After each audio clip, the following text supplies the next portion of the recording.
Hello everyone, welcome to adventure classes. आज हम लोग यहाँ से स्टार्ट करेंगे क्लास 10th का बहुत important chapter reproduction. How a organism reproduce. तो इसका क्या रोल होता है, क्यों रिप्रोडक्शन जरूरी होता है। तो चलिए हम इसको समझने की कोशिश करते हैं और लेक्चर को लास्ट तक जरूर देखें। ये वाला जो लेक्चर है वो हमारा 2 पार्ट में आएगा। पहले पार्ट में हम लोग देखेंगे कि प्लांट में किस तरह से रिप्रोडक्शन होता है। तो चलिए स्टार्ट करते हैं। अगर वीडियो आपको पसंद आए तो लाइक, शेयर, सब्सक्राइब करना ना भूलें। सबसे पहले अगर बात करें बच्चों कि जो भी ऑर्गेनिज्म है वो क्रिएट करता है न्यू इंडिविजुअल, नया इंडिविजुअल क्रिएट करता है which look very much like themselves. मतलब अगर कोई भी नया इंडिविजुअल क्रिएट हुआ है या फिर बना है, रिप्रोड्यूस हुआ है, तो कहीं ना कहीं वो दोनों सिमिलर होते हैं। मतलब जहां से ऑर्गेनिज्म का क्रिएशन हुआ है, इंडिविजुअल का क्रिएशन हुआ है, तो ये दोनों के दोनों एक जैसे होंगे। क्यों होंगे, इसके पीछे कुछ रीजन है। Organism look similar, body design are similar, body design similar होती है। Blueprint have to be similar, blueprint similar होती है। Reproduction making copy of blueprint, और यहाँ पर क्या करता है, ब्लूप्रिंट की कॉपी करता है। जैसे मान के चलो ये कोई ऑर्गेनिज्म है जिससे क्या है, ये रिप्रोड्यूस हो रहे हैं, तो ये सारे के सारे क्या होंगे, देखो एक जैसे। ठीक है, शक्ल एक जैसी, दिखने में एक जैसे, बॉडी डिजाइन एक जैसी, तो ये आपको देखने को मिलते हैं कोई भी ऑर्गेनिज्म आप ले लें।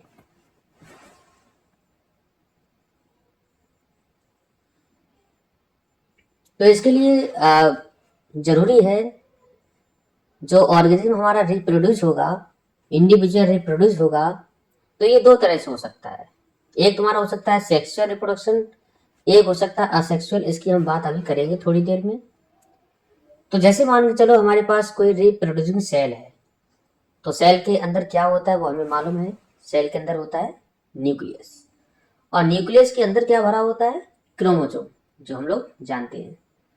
तो क्रोमोसोम के ही अंदर होती है बहुत सारी प्रोटीन और DNA, chemical reaction, DNA copy होती है वहां पर। ठीक है, डीएनए कॉपी होने के बाद क्या होता है, नया इंडिविजुअल बनता है और कुछ वेरिएशन देखने को मिलते हैं। ये आइडेंटिकल नहीं होता है, ये सिमिलर होता है। कैसा होता है, सिमिलर। क्या इंपॉर्टेंस है वेरिएशन की? तो वेरिएशन आप देख सकते हैं कि एक ही तरह के जो हमारे ऑर्गेनिज्म है उनमें कुछ वेरिएशन आपको दिख पा रहे होंगे। जैसे मिर्च है, तो मिर्च के कई सारे वेरिएशन आप देख पा रहे होंगे। किसकी वजह से आता है, इसकी भी बात करेंगे। Populations of organism live in well defined place, niches. Their body design allow them to use that particular niches. मतलब जो पर्टिकुलर स्थान होता है उसी को क्या करता है, वो उसी के हिसाब से अपनी बॉडी को डिजाइन करवाता है।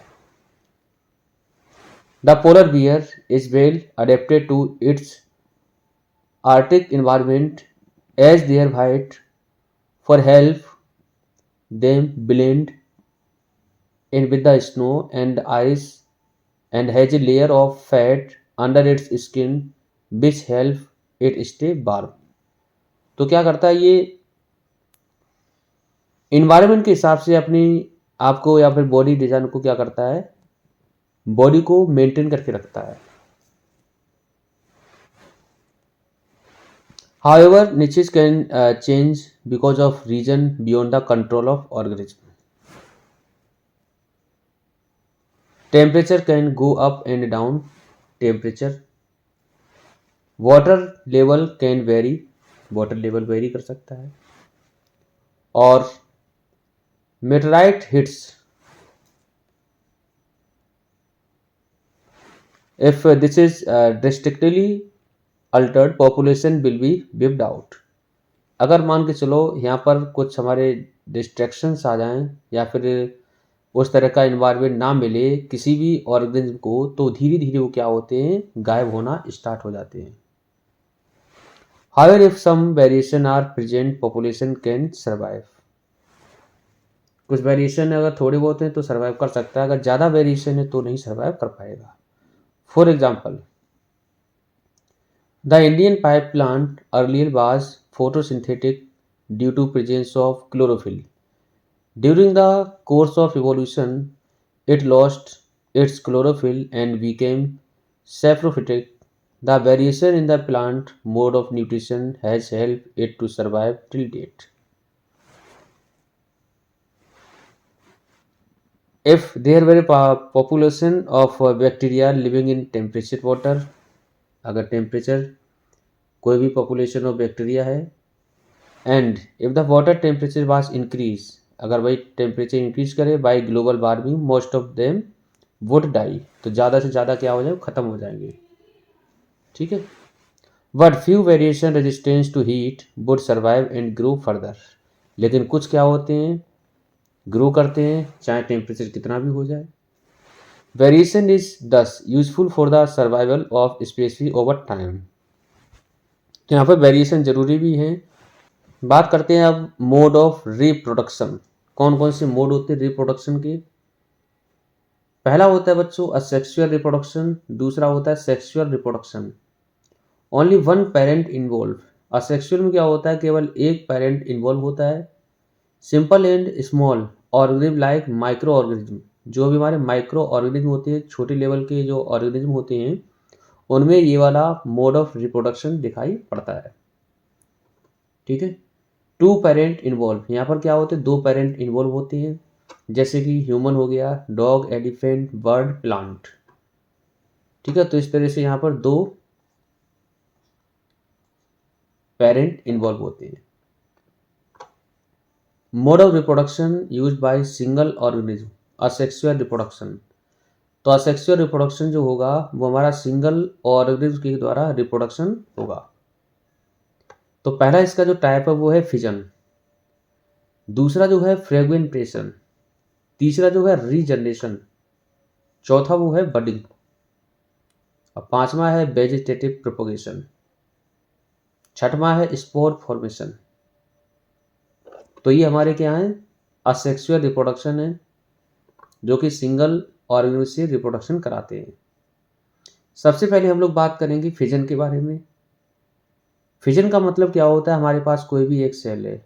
बाइनरी, बाइनरी का मतलब होता है दो, फिजन का मतलब होता है डिवीजन। तो कोई भी सेल या कोई ऑर्गेनिज्म दो ऑर्गेनिज्म के क्या हो जाए, डिवाइड हो जाए। The living cell divide into two equal और नियरली इक्वल पार्ट। तो क्या है, यहाँ पर एक हमारे पास दे रखी थी, अब ये क्या है, धीरे धीरे ग्रो करके बड़ी होके दो लगभग बराबर मेच्योर होने के बाद ये दो पार्ट में डिवाइड हो जाएगी। Most of the prokaryotic like bacteria और सम प्रोटोजोआ। ठीक है, कुछ बैक्टीरिया कुछ प्रोटोजोआ होते हैं जो कि बाइनरी फिजन को दिखाते हैं। For example amoeba, amoeba binary fission occur through any plane. ठीक है, वो कहीं से भी कैसे भी हो सकता है। तो यहाँ से क्या है, धीरे धीरे वो ग्रो किया, मेच्योर हुआ, उसके बाद दो पार्ट में डिवाइड हो गया, जिसको हम बोलते हैं binary fission.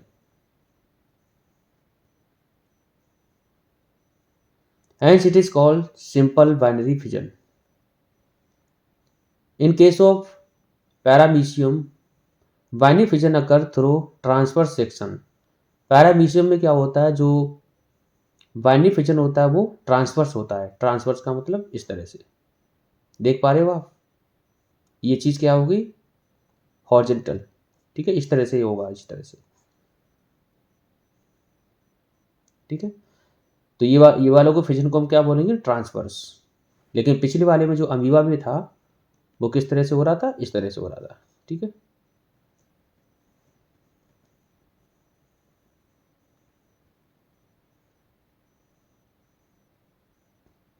In case of leishmania binary fission occur through longitudinal section. Leishmanium क्या होता है, लॉन्गिट्यूडनल सेक्शन में डिवीजन होता है, फिजन होता है। तो हमारे पास कोई एक सिंगल सेल है या फिर ऑर्गेनिज्म है, ये क्या होगा, इस तरह से लॉन्गिट्यूडनल डिवाइड होगा, ग्रो करेगा, उसके बाद डिवाइड हो जाएगा वर्टिकल, ठीक है। And it is called longitudinal binary fission. Multiple fission क्या होता है, मल्टीपल फिजन आपको देखने को मिलेगा प्लाज्मोडियम में और अमीबा में भी। It occur during unfavourable condition, जब भी कंडीशन कैसी हो जाए अनफेवरेबल, तभी जाके क्या होगा, मल्टीपल फिजन होगा। Amoeba becomes almost round, secrete a hard covering called cyst. Inside the nucleus divide into many nuclei followed by division of cytoplasm. As a result, many daughter cell are formed. तो यहाँ पर क्या होता है, जो हमारा एक सेल होती है उसको हम बोलते हैं पेरेंट सेल, और जो टूट के फिजन होने के बाद जो भी मिलती है उसको हम बोलते हैं daughter cell.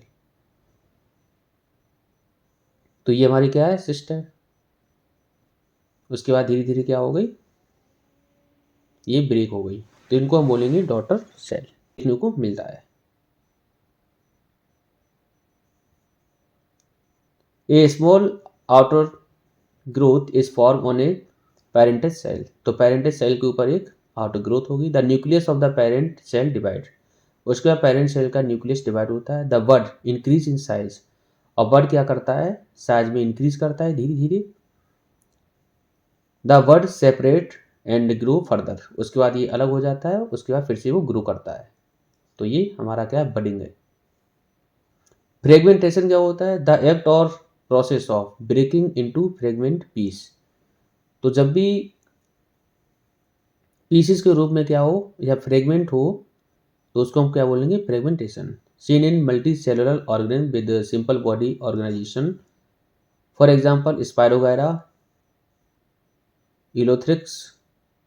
On maturation of fragment break up into smaller pieces, जब वो मेच्योर हो जाता है कोई भी पौधा वगैरह या फिर कोई इंडिविजुअल, उसके बाद क्या, वो अपने आप छोटे छोटे पीस में डिवाइड हो जाता है।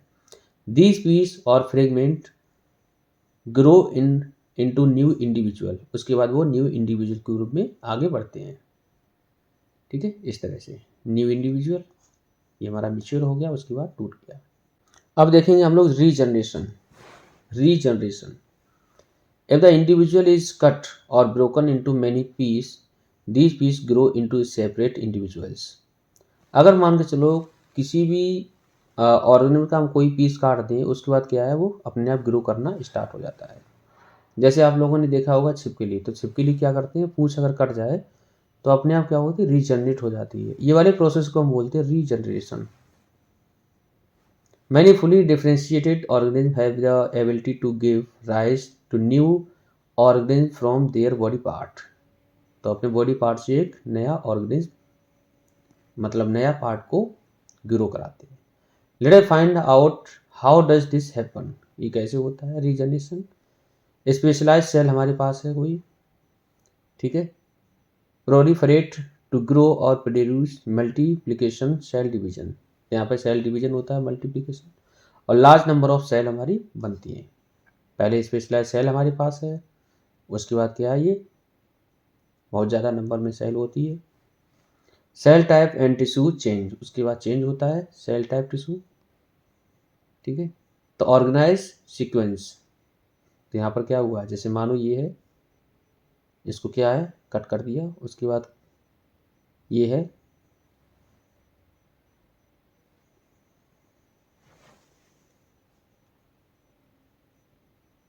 तो अगर इसे कट किए तो कट करने के बाद क्या है, वो अपना रीजनरेट हो गया। तो ऑर्गेनाइज सीक्वेंस और development. Regeneration is not the same as reproduction, ये रिप्रोडक्शन की जैसा नहीं होता है। रीजनरेशन का मतलब होता है कि कोई भी पार्ट वगैरह कट जाए, उसके बाद ग्रो कराए, ठीक है। Regeneration is the reconstruction of entire body from the isolated body cell when the organism body get cut into piece, but animal cannot wait to be cut to reproduce, therefore regeneration is not the same as reproduction। अगर मान के चलो ये animal में हो जाए तो ऐसा पॉसिबल नहीं है, एनिमल का कोई भी पार्ट कट जाए तो वो रिजनरेट नहीं होता है। बडिंग आप लोगों ने देखा ही होगा, ये हमारा हाइड्रा में देखने को मिलता है। रीजनरेटिव सेल होती है यहाँ भी। तो यहाँ पर due to repeated cell division of one specific site, तो यहाँ पर एक स्पेसिफिक साइट में क्या होता है, लगातार ग्रो होने लगता है। तो जैसे मान के चलो ये है, यहाँ पर थोड़ा सा पार्ट ग्रो किया, उसके बाद और उसके बाद और उसके बाद अलग से एक इंडिविजुअल बन गया। ठीक है, आउटर ग्रोथ होती है, बड बोलते हैं इसे। These bird develop into tiny individuals, उसके बाद टाइनी इंडिविजुअल में ये ग्रो करता है। ग्रो करने के बाद क्या हुआ, व्हेन फुली मेच्योर डिटेच, जब वो फुली मेच्योर हो जाता है उसका डिटेच हो जाता है, वो पौधे से अलग हो जाता है। From parent body become new individual, ठीक है, उसके बाद वो नया इंडिपेंडेंट इंडिविजुअल बन जाता है। वेजिटेटिव प्रोपोगेशन क्या है, जैसे मानो प्लांट है, vegetative organ like root stem leaves develop into new plant. तो न्यू प्लांट में जैसे आलू वगैरह आप लोगों ने देखा होगा, तो ये वेजिटेटिव प्रोपोगेशन है। ठीक है, तो आलू में जो नया पौधा वगैरह निकलता है। वीडियो फिल्म में आपने देखा होगा in the notches along the leaf margin, तो ये भी देखा होगा आप लोगों ने। Buds are produce develop into a new plant. This property of vegetative propagation is used in methods such as layering or grafting to grow many plants like sugarcane, roses और grape for agriculture purpose। तो आप लोगों ने देखा जैसे grafting वगैरह आपने layering के फॉर्म में भी हम क्या कराते हैं, वेजिटेटिव प्रोपगेशन कराते हैं। तो शुगर केन है, उसका क्या होता है, स्टेम को काट के हम खेत में लगा दिए तो क्या है, एक इंडिविजुअल तैयार हो गया। ऐसी रोजेज है, तो मान के चलो गुलाब की हमने कोई डंगी काट के ले आए और काटने के बाद क्या है, अपने घर में कहीं भी लगा दिया तो वो एक नया पौधा को बना लिया। ठीक है, इस तरह से। तो ये ग्राफ्टिंग हो गई। ठीक, एडवांटेज क्या होते हैं इसके, plant can bear flower and fruit earlier than those produce from seeds.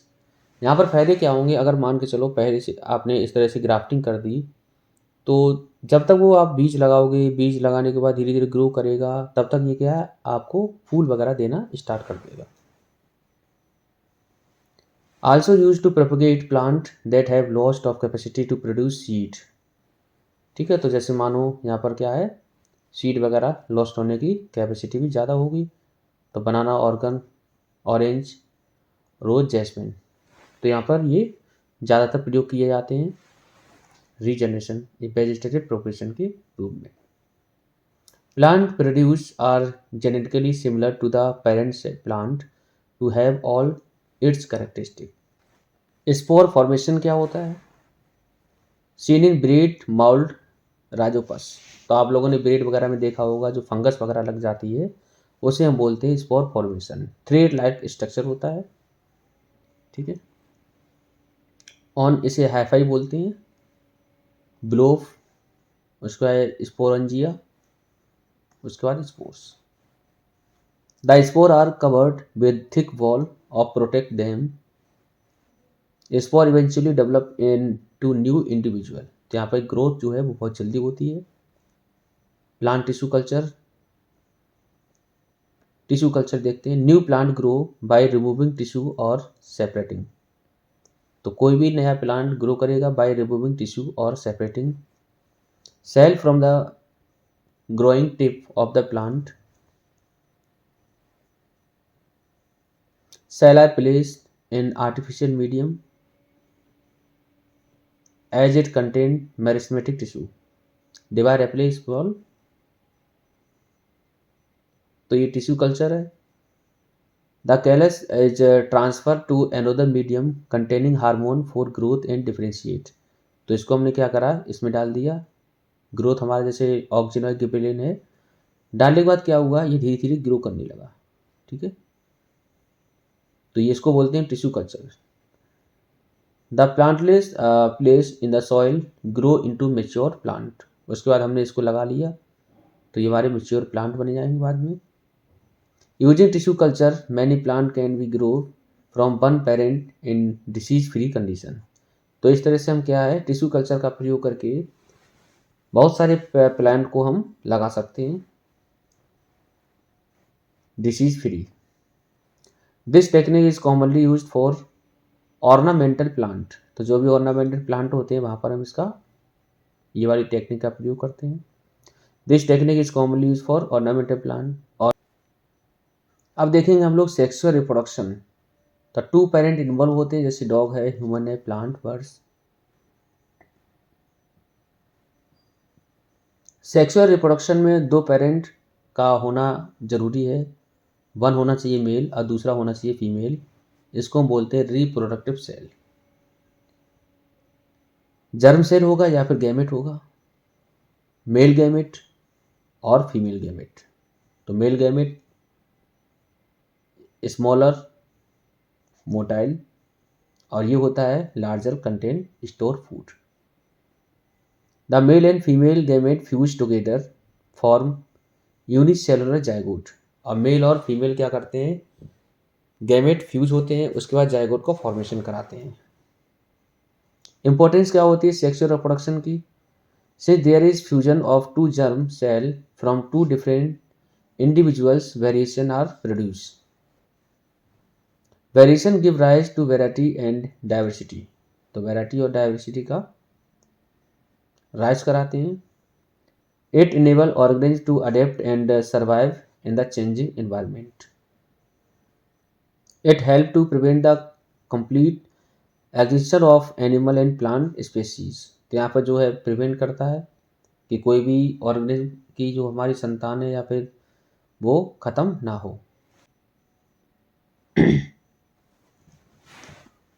Plant में रिप्रोडक्शन किस तरह से होता है? Vegetative organ. तो वेजिटेटिव ऑर्गन आप लोगों ने देखे हैं। रिप्रोडक्टिव ऑर्गन, तो वेजिटेटिव ऑर्गन हमारे ये होते हैं और रिप्रोडक्टिव ऑर्गन ये होता है। Sexual reproduction in flowering plant. ये आपका जो प्लांट है, ये वाली पत्तियों को हम बोलते हैं sepals. Sepal protect the flower in bud condition and also perform the function of photosynthesis. तो ये सीपल है वो प्रोटेक्ट करता है फ्लावर को बर्ड से, बर्ड कंडीशन से, और फोटोसिंथेसिस फंक्शन को भी परफॉर्म कराता है। ये होते हैं पीटल्स, ऊपर वाली पत्तियां। Petal are colorful and larger in size, and they protect the inner part of the flower and also attract insect. अब इनका काम क्या होता है? इनका काम होता है कि फ्लावर का पूरा सुरक्षा करना और जो भी इंसेक्ट है उनको क्या करना, अट्रैक्ट करना, और ये कलर में होती है। Sepal and petal are called the outer protecting part of the flower. तो सीपल और पीटल क्या होती है, ये वाली और ये वाली आउटर पार्ट होता है फ्लावर का। Carpel is present in the center of the flower and is the female reproductive part. It is made of three part. ये होता है कार्पेल। ये कार्पेल है पूरा, ये तीन पार्ट से मिलकर बना होता है। पहला over, the soil and bottom part, नीचे जो दिख रहा है आपको। स्टाइल ये वाला, मिडल इलोंगेटेड पार्ट, और होता है स्टिग्मा, सबसे ऊपर वाला पार्ट। तो ये पूरा का पूरा आप बोलते हैं क्या, कार्पेल, तीनों को मिला के। द टर्मिनल पार्ट विच में भी स्टिकी, तीनों को मिला के हम बोलते हैं कार्पेल। फीमेल रिप्रोडक्टिव पार्ट, जो कि हमारा होता है फीमेल रिप्रोडक्टिव पार्ट। तो स्टिग्मा, स्टाइल और ओबर, ओबरी बोलते हैं इसे हम। बात क्लियर है? तो पीटल और सीपल का काम होता है फ्लावर को सुरक्षा प्रदान करना, प्रोटेक्ट करना, और जो हमारी पीटल्स होती है, ऊपर वाली जो कलर वाली पत्तियां होती हैं, वो इंसेक्ट को अपनी तरफ अट्रैक्ट करे। क्यों अट्रैक्ट करे, आगे बात करते हैं क्यों। क्योंकि उन्हें जरूरत होगी पॉलन ग्रेन की रिप्रोडक्शन कराने के लिए। स्टेमन is the male reproductive part. स्टेमन जो है वो मेल रिप्रोडक्टिव पार्ट रहता है, ठीक है। जैसे फिलामेंट है, तो फिलामेंट में ऊपर होता है anther. It produce pollen grain that are yellowish in colour. तो आप लोगों ने फूल वगैरह देखा होगा, तो ये जो कार्पेल है, कार्पेल के जो साइड में जो इस तरह से हमारे फिलामेंट टाइप के दिखते हैं, ऊपर एंथर होता है और यहाँ पर होता है क्या, येलो कलर का एक पाउडर टाइप का होता है, उसको हम बोलते हैं पॉलन ग्रेन। इनको हम मिला के बोलते हैं स्टेमन, मेल रिप्रोडक्टिव पार्ट। तो मेल रिप्रोडक्टिव पार्ट होता है कौन, स्टेमन, और female sexual reproduction in flowering plant. Sexual reproduction in flowering plant में किस तरह से होता है? ये है एंथर, जो कि फ्लामेन का सबसे ऊपर पार्ट होता है। इन दोनों को मिला के हम बोलते हैं क्या? Stamen. The anther produce pollen grain. Every pollen grain have 2 male gamete, और हर एक पॉलन ग्रेन के पास 2 गैमेट होते हैं। इनसाइड द ओवरी ओव्यूल होता है, और inside the ovule there is embryo sac, और इसके अंदर क्या होता है? एम्ब्रियो सैक होता है। At the bottom of embryo sac there is egg cell, यहाँ पर होता है एग सेल, जिसे हम बोलते हैं female gamete. In the centre of the embryo sac there is secondary nucleus, और यहाँ पर होता है एक सेकेंडरी न्यूक्लियस। ये पूरा स्ट्रक्चर आपको याद हो। Ovule, inside the ovule there is embryo sac होता है, और बॉटम पे होता है एग सेल। ठीक है, तो यहाँ पर जो फ्लावर है यूनिसेक्सुअल हो सकता है, बाइसेक्सुअल हो सकता है। द फ्लावर कंटेन ईदर स्टेमन और कार्पेल। तो जो फ्लावर है उसके पास या तो स्टेमन होगा या कार्पेल होगा, जैसे पपाया, वाटरमेलन है।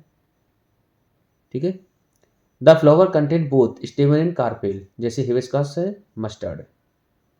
तो इनके पास दोनों चीज़ें होती हैं, तो आप देख पा रहे हो, है ना, दोनों। Pollination, the process of transfer of pollen grain. जो पॉलिन ग्रेन है जो एंथर में होता है, वो कहाँ ट्रांसफर हो, कहाँ पे? ये जो दिख रहा है आपको स्टिग्मा में। From anther to stigma is called as pollination. तो पॉलिनेशन एक प्रोसेस है, जो भी पॉलिन ग्रेन है उसका ट्रांसफर कराना है एंथर से स्टिग्मा में। If this transfer occur in the same flower और एनोदर फ्लावर, या तो ये सेम फ्लावर में होगा या फिर एनोदर फ्लावर में होगा। Same plant it is known as self pollination. अगर उसी प्लांट का पौधा जो है, उसी प्लांट का जो फ्लावर है, और उसके एंथर से उसी के स्टिग्मा में कर चला जाए पॉलन ग्रेन, उसको हम बोलते हैं सेल्फ पॉलिनेशन। ठीक है, अगर मान के चलो a pollen is transfer from one flower to flower of another plant, तो एक फ्लावर से दूसरे प्लांट के फ्लावर में चला जाए ऑफ द सेम स्पीसीज, इसको हम बोलते हैं क्रॉस पॉलिनेशन। तो यहाँ पर आप देख पा रहे होंगे, यहाँ से पॉलन ग्रेन क्या हुआ, ये मक्खी ने लिया और यहाँ पर स्टिग्मा में डाल दिया, तो ये यहाँ से क्या हुआ? Cross pollination. ठीक है, जैसे ये हमारा क्या है, पॉलिनेशन यहाँ भी हो रहा है, तितली एक फ्लावर से दूसरे फ्लावर में ला रही है पॉलन ग्रेन। तो क्रॉस पॉलिनेशन हमारा ज़्यादातर ये इनकी बी की वजह से होता है। ठीक है, this transfer of pollen grain can occur through wind, ये विंड के थ्रू हो सकता है, इंसेक्ट के थ्रू और अदर एजेंट। तो ज़्यादातर जो होता है वो इंसेक्ट के थ्रू होता है, हवा के द्वारा भी हो सकता है। मेज प्लांट, जैसे कि मेज प्लांट है, तो इसमें हवा के द्वारा होता है।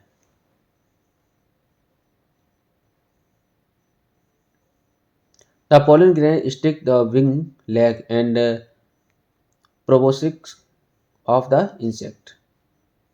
तो इंसेक्ट वाला हमने बता दिया। अदर क्या हो सकते हैं तुम्हारे? Squirrel, bat, water.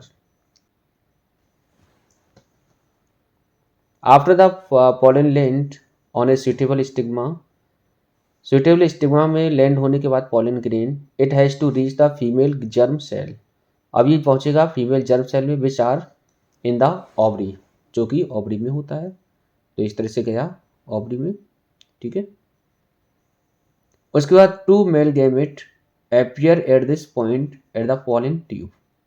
तो 2 इस तरह से मेल गैमेट न्यूक्लियाई के अंदर by dissolving the tissue and reach the ovary, pollen tube, while the other sperm nucleus, हाँ, of these one sperm nucleus enter the egg cell, एक कहाँ पहुँचता है? एग सेल में, and fuse with its nucleus, और nucleus के साथ fuse हो जाता है। while the other sperm nucleus move toward the 2 polar nuclei in the center cell and fuse with them, thus 3 nuclei together produce the endosperm nucleus, thus it is called as double fertilisation. तो यहाँ पर इसको हम बोलते हैं double fertilisation. पहला one sperm nucleus fuse with egg cell nucleus. तो यहाँ पे पहला स्पर्म न्यूक्लियस फ्यूज हुआ एग सेल के साथ और दूसरा स्पर्म न्यूक्लियस फ्यूज हुआ दो पोलर न्यूक्लियाई के साथ। After fertilization the flower has serve its purpose. The petal stamen style stigma without wither and generally fall off. उसके बाद क्या है, सूख जाता है पौधा, ठीक है, मेच्योर होने के बाद। The ovary enlarges to form fruit. उसके बाद जो ओवरी है वो फ्रूट बनाएगा। The ovarian wall formation, the fruit wall, उसके बाद वॉल बनेगी और ओविल बिकम द सीड्स, और ओविल्स क्या बनाएंगे, सीड बनाएंगे, ठीक है, बीज। The seed contain the future plant और एम्ब्रियो, और जो सीड है वो फ्यूचर प्लांट होगा या फिर एम्ब्रियो बने जैसे एम्ब्रियो है जैसे। Embryo develop into a seedling under appropriate condition. This process is as germination. तो यहाँ पर जो एम्ब्रियो है वो क्या करता है, एप्रोप्रिएट कंडीशन में सीडलिंग कराता है और उसके बाद ये वाले प्रोसेस को हम बोलते हैं जर्मिनेशन। कोई भी सीड है आपने डाल दिया वो धीरे धीरे क्या करेगा, ग्रो करेगा।